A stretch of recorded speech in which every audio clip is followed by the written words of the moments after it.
അസ്സലാമു അലൈക്കും വറഹ്മത്തുള്ളാ. സുഹൃത്തുക്കളെ, ഞാൻ ഇവിടെ ചെയ്യാനുള്ള കാരണം പല ഉമ്മമാരും വല്ലാത്ത വിഷമത്തിലാണ്. എന്താണ് വിഷമം? സ്വന്തം മക്കൾ പറഞ്ഞാൽ കേൾക്കുന്നില്ല, പറയുന്നത് അനുസരിക്കുന്നില്ല. ചില മക്കൾ മയക്കുമരുന്നിലും കഞ്ചാവിലും അടിമകളാണ്. ചില മക്കൾ തല്ലുകയും കൊല്ലുകയും പോലും ചെയ്യുന്ന കാലഘട്ടമാണിത്. എന്നാൽ നമ്മുടെ മക്കൾ ഇത്രയും പാഴാകാനുള്ള കാരണം എന്താണ്? ആരാണ്?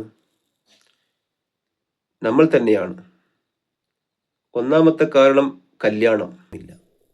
ഇനിയും അള്ളാവിനെയും അള്ളാവിൻ്റെ റസൂലിനെയും അനുസരിക്കാത്ത കല്യാണം കഴിച്ച് അതിൽ ജനിച്ച മക്കൾ നമ്മെ അനുസരിക്കുമോ? ഒരിക്കലുമില്ല.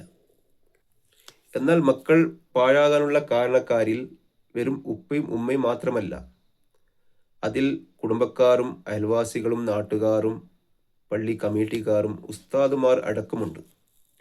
കാരണം നാം ഒരു കല്യാണത്തിൽ പോയാൽ കാണാം പാട്ടും ഡാൻസും കൂത്തും ഹറാമായ പല കാര്യങ്ങളും.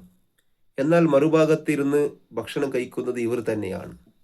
അതിൽ ഉസ്താദുമാരുമുണ്ട്, പള്ളി കമ്മിറ്റിക്കാരുമുണ്ട്, നാട്ടുകാരുമുണ്ട്, അയൽവാസികളുമുണ്ട്, കുടുംബക്കാരുമുണ്ട്. എന്നാൽ അതിൽ നിന്ന് ഒരു ആൾ പോലും എണിച്ചു നിന്ന് ഇത് പറയുന്നില്ല, നിങ്ങൾ ചെയ്യുന്നത് ഇസ്ലാമിനെതിരെയാണ്, അള്ളാവിനെ എതിരെയാണ്, അള്ളാവിൻ്റെ റസൂൽ സല്ലല്ലാഹു അലൈഹി വസല്ലമക്ക് എതിരെയാണ്. ഒരു മനുഷ്യരും പറയുന്നത് ഞാൻ കേട്ടിട്ടില്ല. ഇങ്ങനെ പോയാൽ ഈ ഉമ്മത്തിൻ്റെ കാര്യം കഷ്ടമാണ്. ഇത് നിർത്തണം. ഇതിന് ഉസ്താദുമാരും കമ്മിറ്റിക്കാരും വിചാരിച്ചാലേ നടക്കും. ഈ വീഡിയോ ഇഷ്ടപ്പെട്ടാൽ ഷെയർ ചെയ്യുക, സബ്സ്ക്രൈബ് ചെയ്യുക. അസ്സലാമു അലൈക്കും വറഹ്മത്തുള്ളാഹി വബറകാതുഹു.